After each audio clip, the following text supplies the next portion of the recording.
Avery, whose show is this?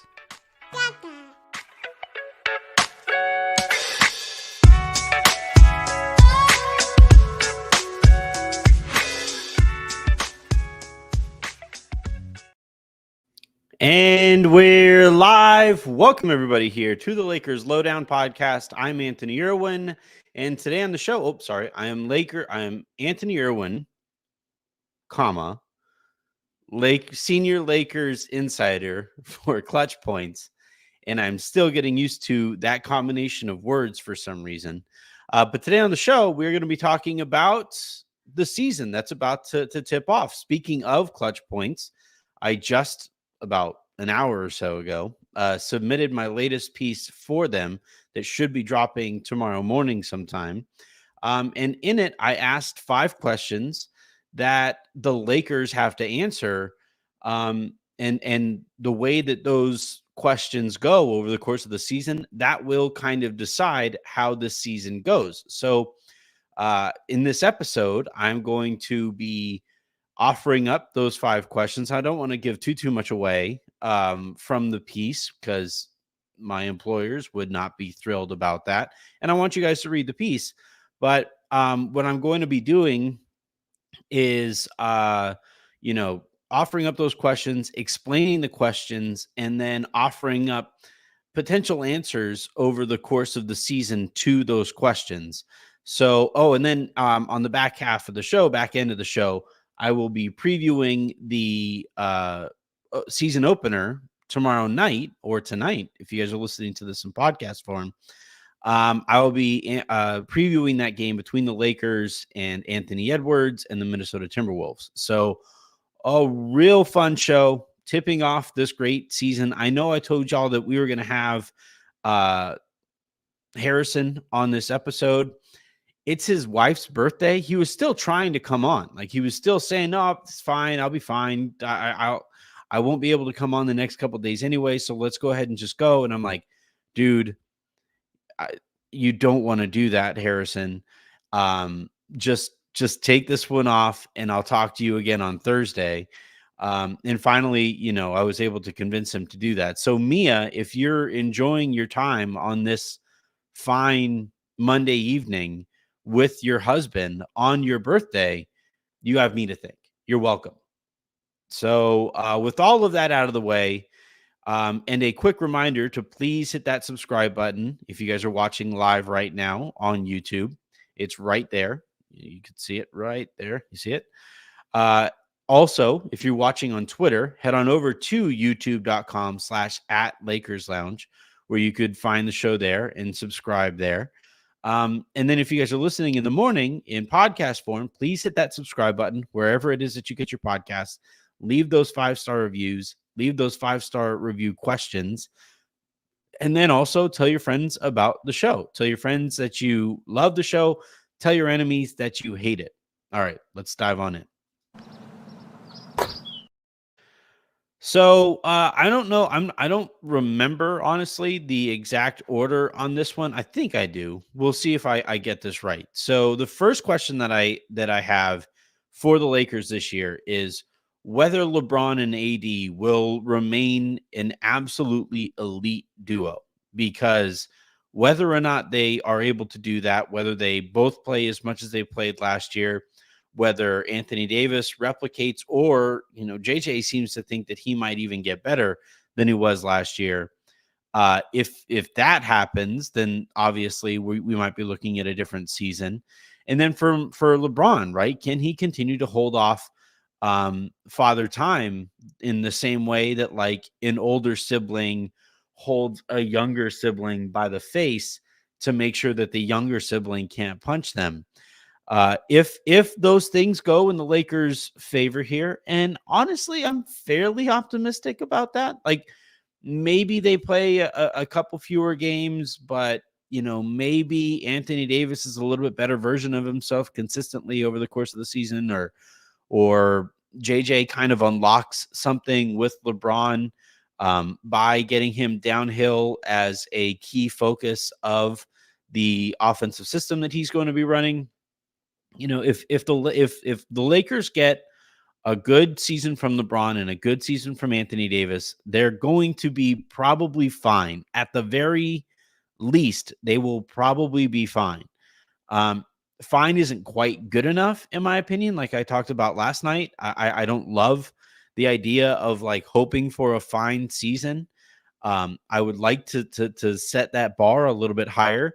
But if LeBron and AD are good and healthy, then the Lakers at the very least will be kind of scratching and clawing for like a 7 or 8 seed at the least, right? Because that's what they did last year with a head coach who was not very good.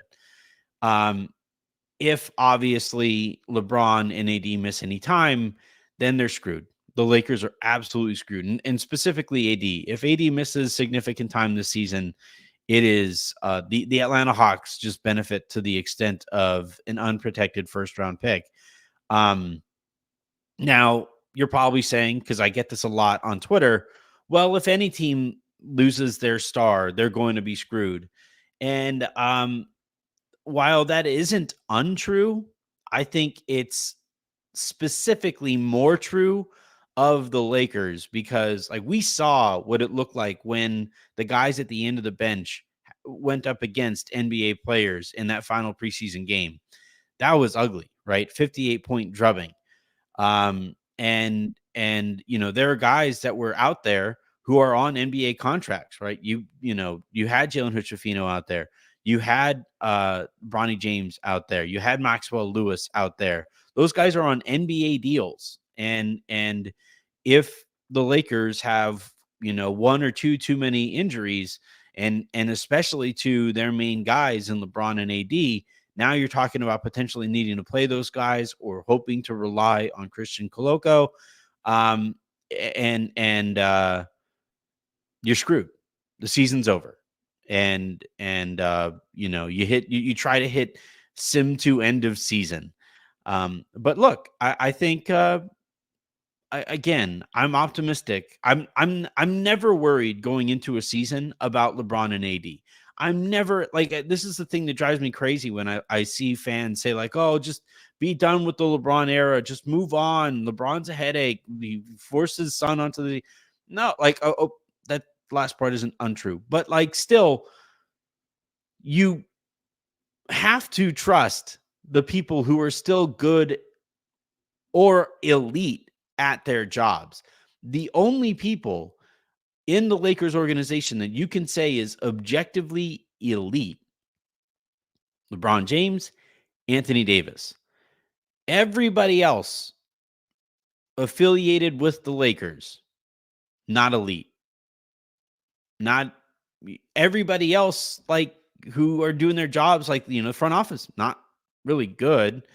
Scouting department, it had a rough draft a couple of drafts ago. They seem to have rebounded by being able to land Dalton Connect, but they aren't as kind of a sure thing that we once thought they were. They no scouting department to speak of, so can't really talk there. We don't know about JJ Redick, right? The only people that we're talking about here in the Lakers organization, Jeannie Buss, not a great owner, it doesn't appear. The only people who appear excellent at their jobs are LeBron James and Anthony Davis. Let's continue to trust them. Let's continue to, watch them hold up their end of the bargain.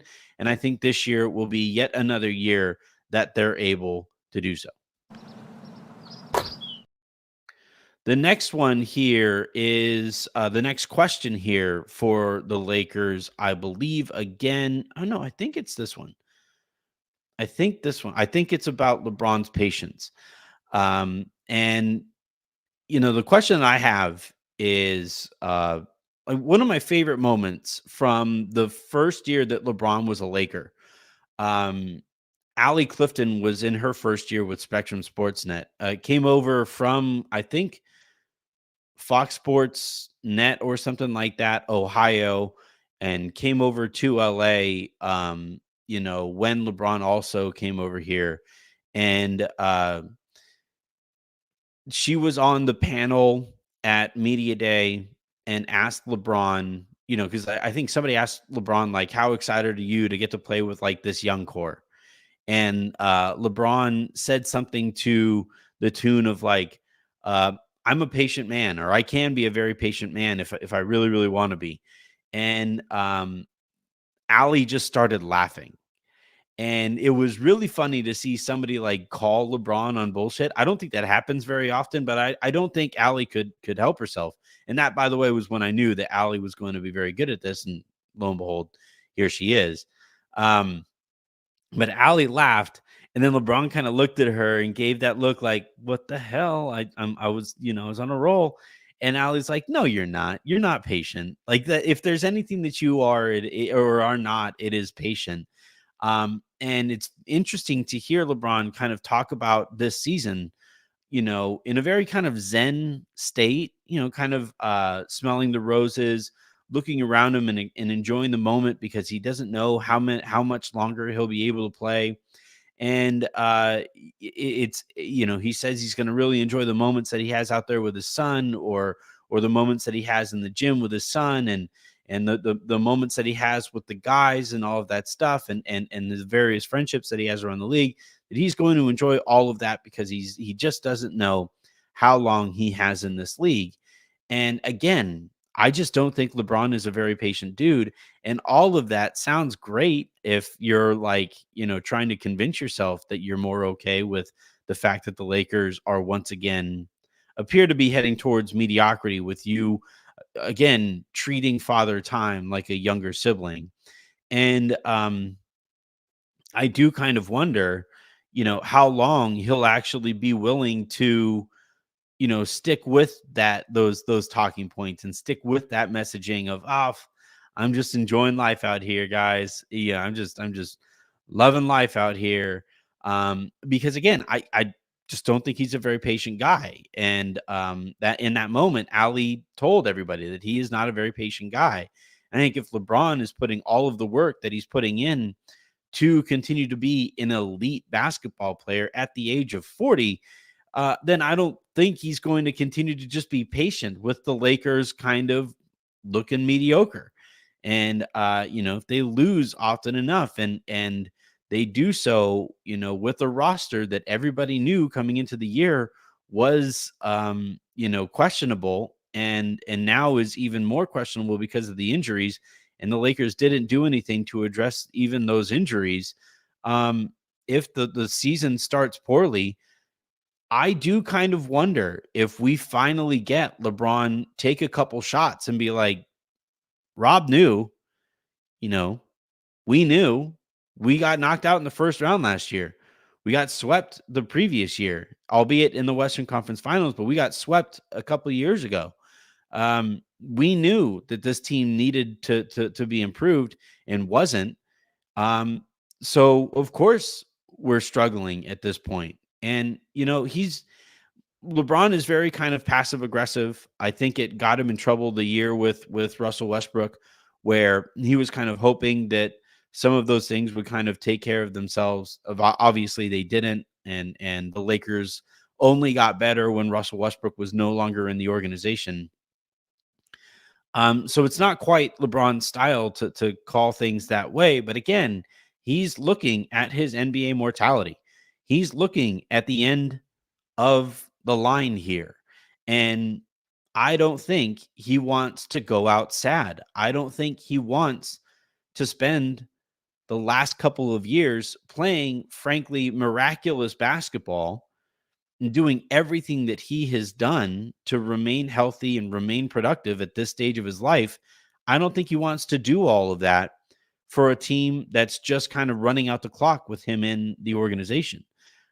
So that's going to be really interesting. I think this was my second question, because if LeBron really does kind of apply pressure, and if he does, and I don't think he will, there's some tidbits in that article on this front that I hope you guys read. I'm not going to give it away because I want to send you guys to that piece.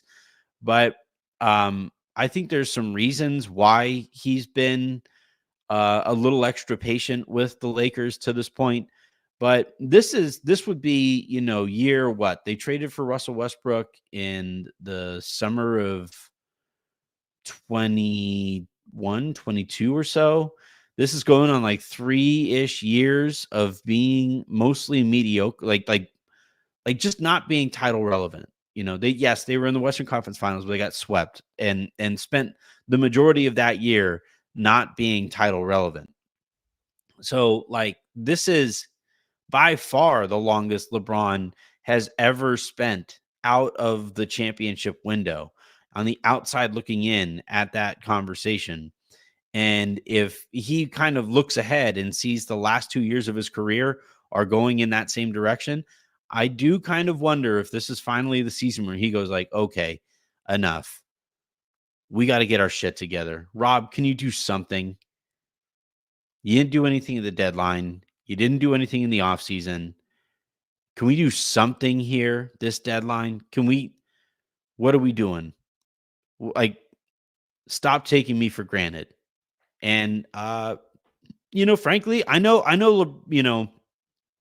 LeBron is kind of a polarizing figure with the Lakers fan base, for a variety of reasons, mostly Kobe.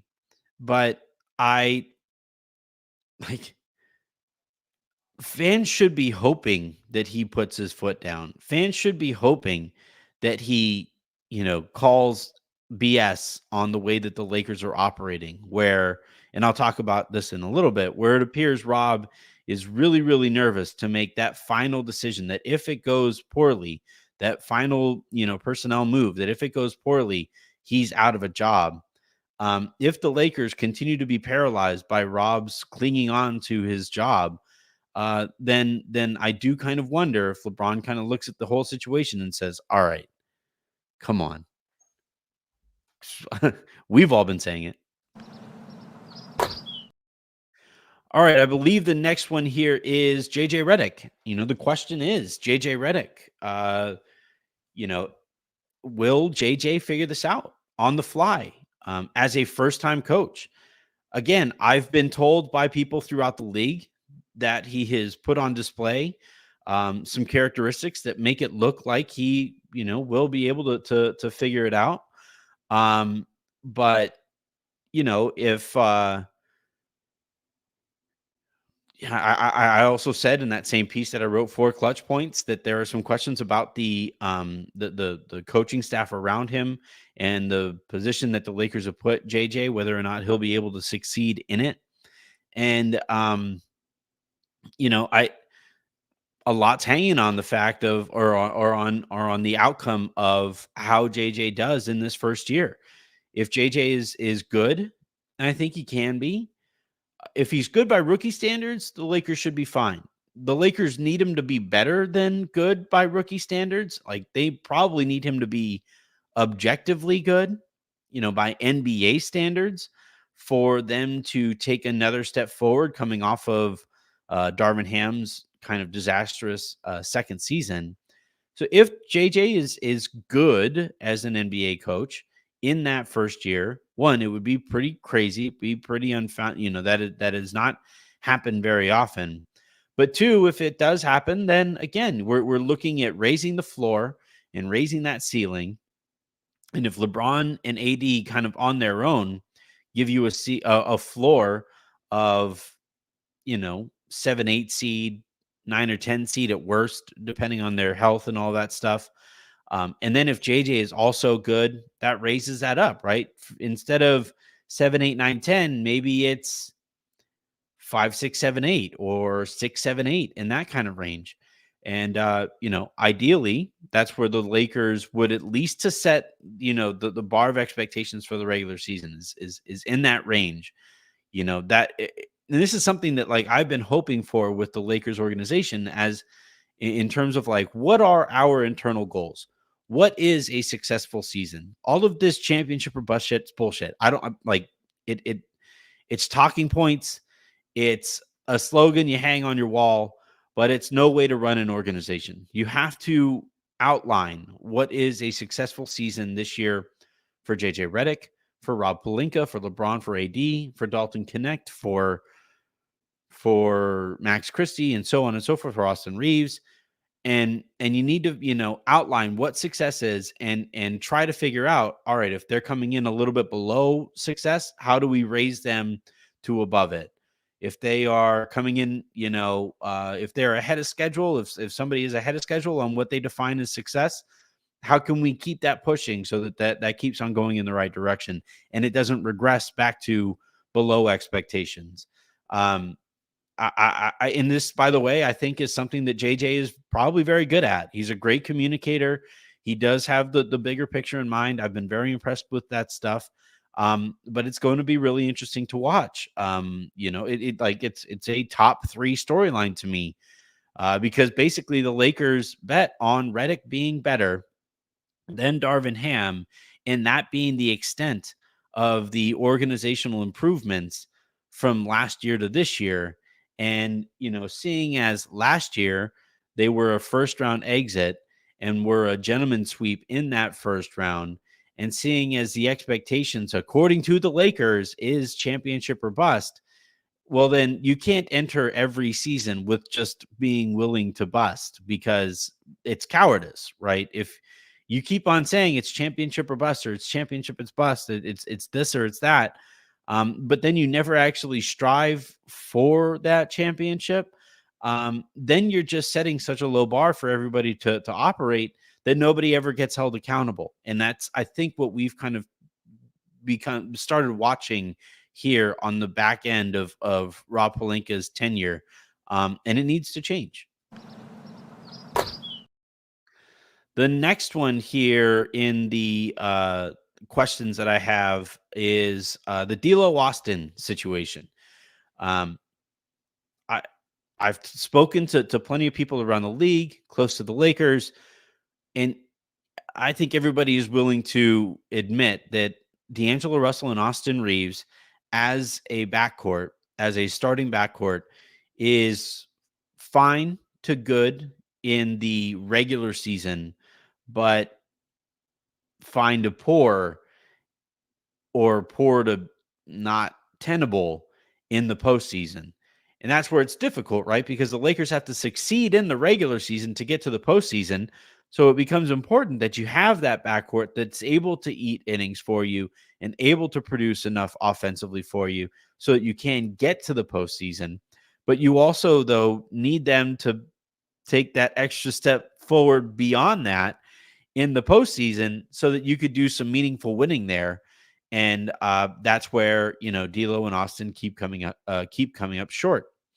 So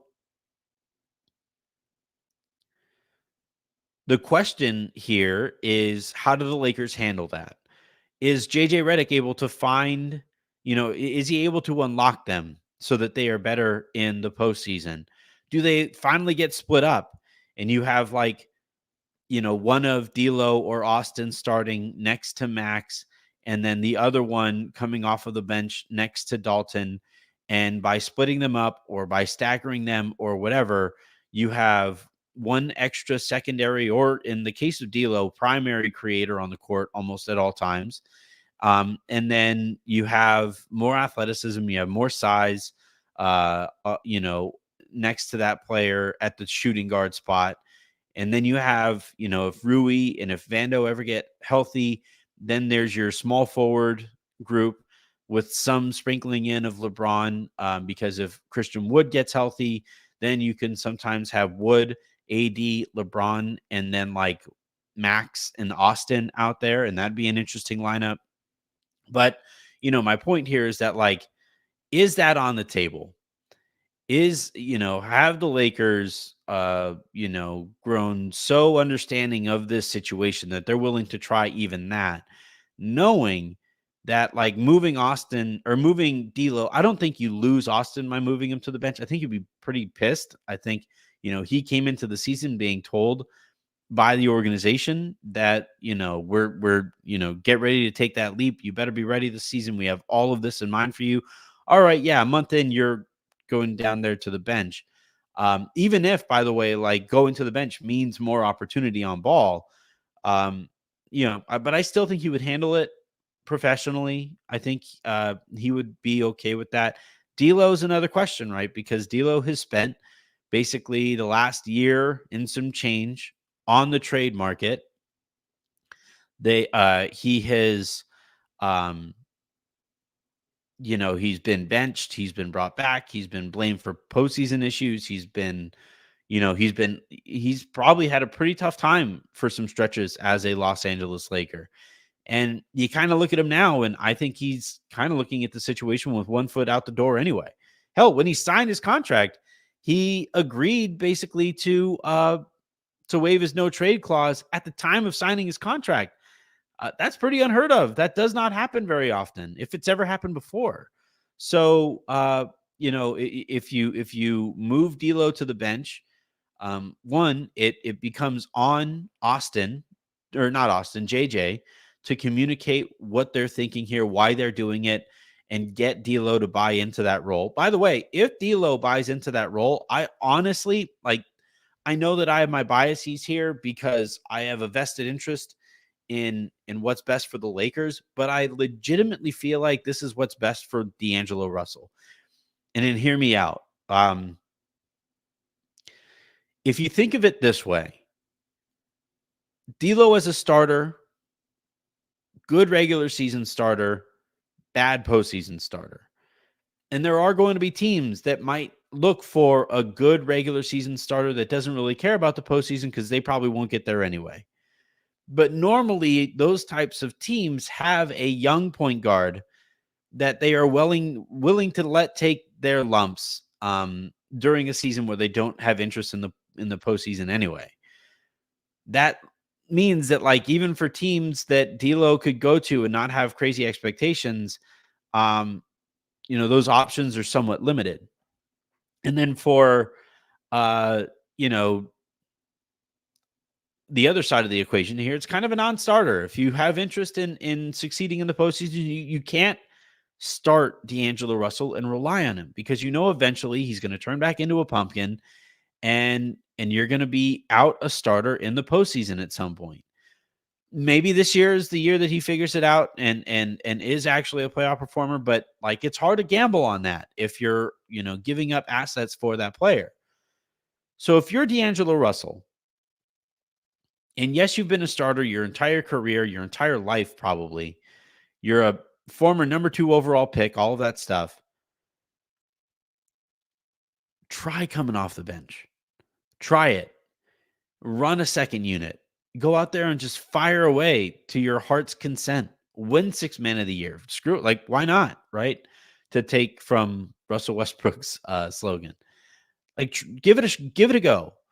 And really buy into it, whether it's with the Lakers or somebody else, because I think eventually that is going to be the role that he eventually slips into and succeeds in, and helps, by the way, a team win, because D'Lo as your 6-man backup point guard who just goes in and feasts against other second units, that's when he gets to figure into. And by the way, if he doesn't have it that night, you don't have to worry about it, because you have a better point guard anyway on your roster, who was starting over him.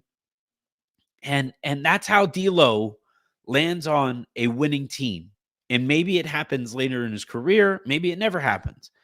But maybe he accepts that role now. And I think if he accepts that role, he's going to be a free agent this year.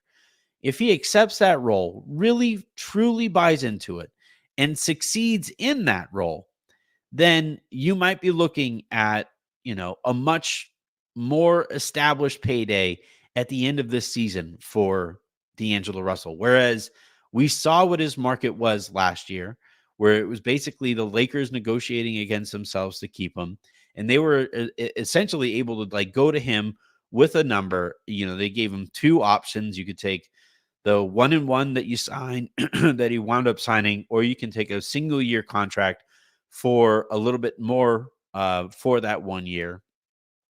And D'Lo just didn't have a ton of leverage then. And then he had so little leverage this year that he wound up having to opt into that player option.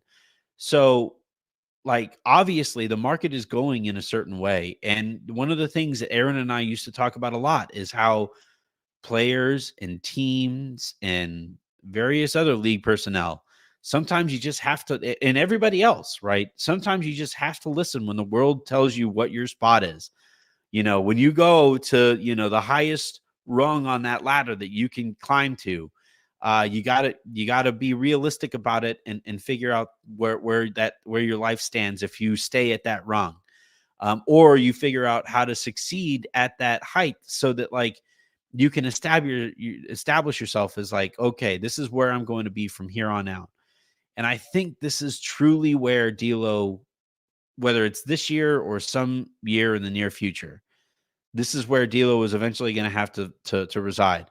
Jordan Clarkson's already accepted that. He's a great six man in Utah, somebody that they value incredibly well, incredibly highly. He's gotten a couple paychecks, good contracts off of it. I think this is where it's heading for D'Lo too. Hell, it might even be that that's where it's heading for Austin too, because of his own, some of his issues on the defensive side of the ball. Who knows? It'll be interesting to see how that plays out. But I think eventually, if D'Lo doesn't get traded, they are eventually going to have to split up Austin and D'Lo or stagger them or whatever. And in that case, D'Lo feasting against other teams' second units, I think, is the best case for him. It's what the Lakers need of him. And it's on JJ Redick to convince him to do what is best for the team, even given that he doesn't necessarily seem all that bought into the whole team concept right now. All right. The final one here is Rob Pelinka. I don't want to spend too much time on this because I spend a lot of time on Rob anyway. But you guys have heard me say it in the past that essentially since the Russell Westbrook deal, and especially over the last year or so, when they had to give up stuff to get off of Russell Westbrook's contract, Rob has become incredibly conservative with the moves that he's able or willing to make. And essentially what he does is, he fields all of the data and he goes back there and he puts together a menu of options when it comes to these like highest level personnel decisions. And then he goes to Jeannie and he goes to Kurt and he goes to Linda and he goes to Tim, and they all talk it out. And if there's consensus, they move forward, right? There was consensus. They finally arrived at consensus with JJ Redick. They moved forward. There was consensus on Dalton Connect. They moved forward. There was consensus on Bronny James. They moved forward. With everything else that they don't have consensus on, though, the trigger winds up not getting pulled, because if Rob Pelinka does something that can possibly be traced back to him that not everybody was on the same page for, that puts him in the kind of position where it's like, all right, this better work out. And if it doesn't, it might wind up leading to costing you your gig. And so what it's become is like, well, what if I just don't do anything? What if I just, I ride this out? What if, what if I just, see how things go here for the last few years, and then I get to sit there for the reset button after LeBron finally retires? Like, it's pretty easy to see if you're actually paying attention what has been going on the last few years, and especially the last couple. And I just don't think the Lakers can meet the fans' expectations if that's how he's going to continue to operate.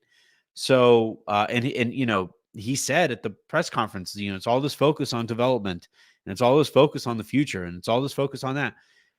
And he's saying that as somebody who's somehow confident enough he will be there for that future, despite not being able to land a single veteran over the summer. That's insane. You have LeBron. You have Anthony Davis.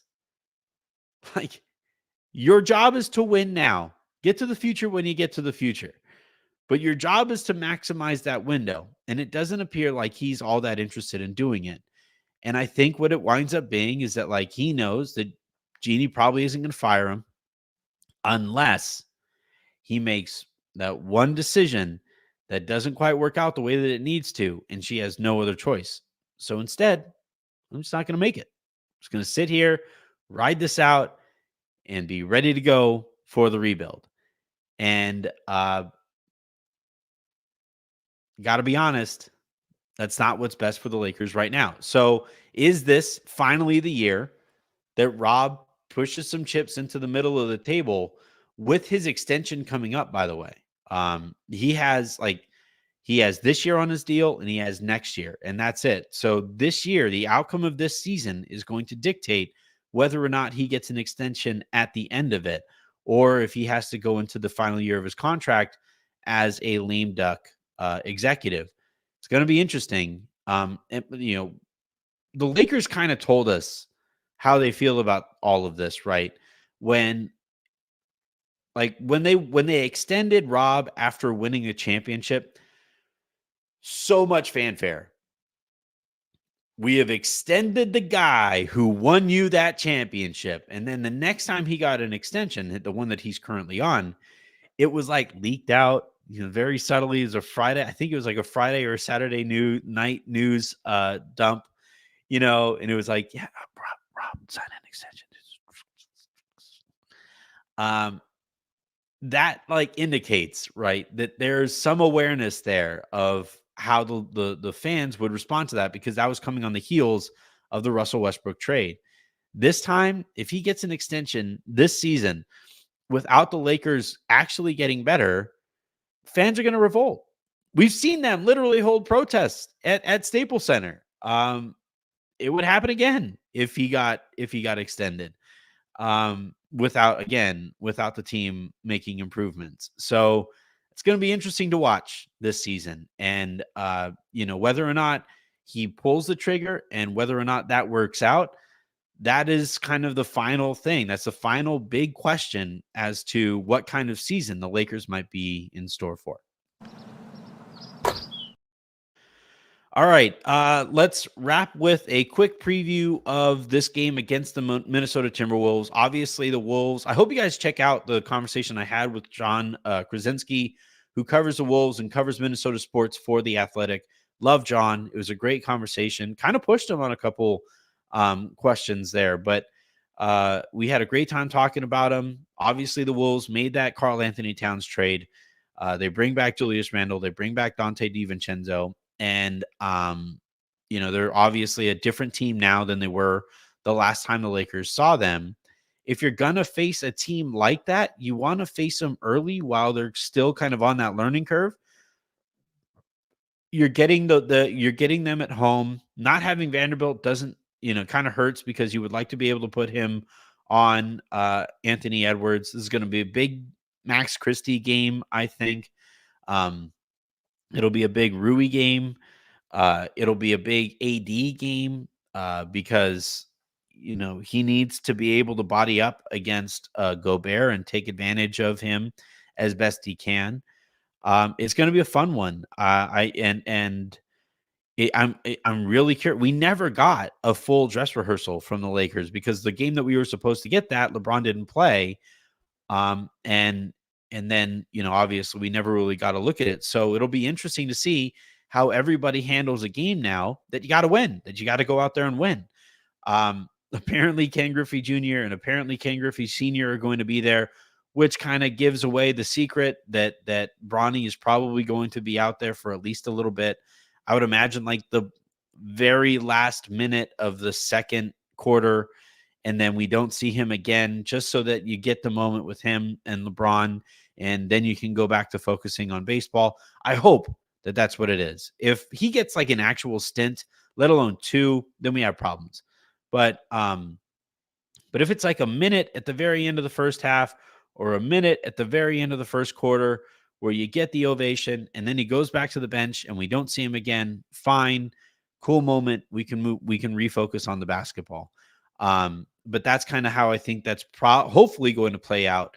And, I think this game between the Lakers and Minnesota Timberwolves is going to be a good one. The Lakers match up. They match up physically okay against them. Again, it'd be nice to have Vando out there for a little extra physicality. It would be nice to have Wood out there for a little extra size on the front court that can also space the floor. But as it stands, I think the Lakers are okay. The Wolves are kind of figuring themselves out. The Lakers haven't won, I believe, an opening night game since like 2016. So here's hoping that streak gets broken tomorrow night or tonight by the time you guys are listening to this in podcast form. I actually think it will. I'm going to plant my flag and I'm going to say the Lakers by like 3. I don't know. I should probably, from now on, I'll have like the odds and stuff like that. Especially if we get this partnership that we're kind of working on. Um, I'll have odds and stuff ready for you guys, and spreads and all of that good stuff. And maybe we can start previewing games from a gambling perspective too. But I think the Lakers pull this one off on opening night, on a night where LeBron and Bronny play together at home. Where JJ gets his first win against the Minnesota Timberwolves team that doesn't quite have it all figured out quite yet. I expect a big game from Anthony Edwards because the Lakers just don't have a ton of people to guard him. And they'll have to overcome that. So we'll see how it goes. But, I'm excited. I'm so freaking excited to actually get Lakers basketball back. All right, let's look really quickly here. We do have a super comment, which means... All right, so the super comment here is... From Bannon Omeng, can we do Reddish, Hayes, and a second for Nick Richards, D'Lo, Rui, JHS, and a first for Grant? Then your starters would be AR, Max Christie, Jeremy Grant, LeBron, and AD with a bench of Gabe Vincent, DK. Dalton Connect, Christian Wood, and Nick Richards. It would be a well-rounded team, in your opinion. Well, from what I keep hearing, Portland is adamant they aren't giving up Grant for less than two firsts, as it stands right now. So cool. I don't think they'll ever get that price. Nobody in the league thinks that they'll get that price, but so long as Nick Cronin believes that, then that's the reality. So Jeremy Grant might be off of the table, and the Lakers don't want to give up 2 firsts for Jeremy. As far as Nick Richards, Reddish, Hayes, and a second for Nick Richards, I would probably say the Lakers include JHS instead of Reddish or Hayes or one or the other, just so that you could maybe hold off on giving up a second rounder, and JHS is the return there for Nick Richards. They can say hey, former first round pick, all that stuff. Like that would be like the combination of contracts and stuff that I would anticipate there for Richards. I do believe they have to send out more money than they take back as they keep getting further and further and further under the second apron. And that is obviously some serious marching orders, is to put as much space between them and the second apron as they possibly can. Also important because the Lakers want to be able to open up a roster spot eventually and be a factor in buyout candidates, because they are only above the first apron, and you can still do that above the first apron. You can't do that, I don't believe, above the second. So that would be an advantage that the Lakers have as you kind of fill out your roster going into the postseason. So yeah, all of that stuff, like those 2 trades, I could see the first one. Certainly I can't quite see the second one because Portland is very, very, very stubborn. Remember, they sent Damian Lillard, franchise icon, most important player in that franchise's history, outside of maybe Bill Walton or something like that. They sent him to a destination that he wasn't exactly thrilled about, because they were like, look, we got to do best by ourselves. And, we'll enjoy Milwaukee, even though he really, really, really wanted to go to Miami. So, we know how stubborn Nick Cronin can be. We know how stubborn Rob can be. And to this point, it's meant that they have just sat there staring at each other all summer and eventually never got a deal done. So I also think that there are going to be more names that kind of float up to the forefront over the course of the season. And, that gives the Lakers more options and therefore more leverage for some of these other conversations, depending on the price on those other players.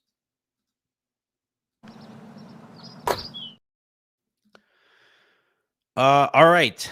That is yeah, I think that's going to do it. I'm losing my voice and my allergies are acting up because I wrote my article tonight out on the back patio. It was lovely. God bless fall weather. Yeah, the next time you guys hear from me, the Lakers will have just played in their season opener, and Raj and I will be breaking it down right here in the Lakers Lounge. So come on back right after the game, and let's talk about whatever it is that we just watched. So until then, and until the next time you guys hear from me, I'm Anthony Irwin saying, have a great rest of your evening, make somebody else's, and I will talk to you tomorrow. Hit that subscribe button, hit that like button, all of that good stuff. Let's keep this thing growing. Talk to you guys tomorrow.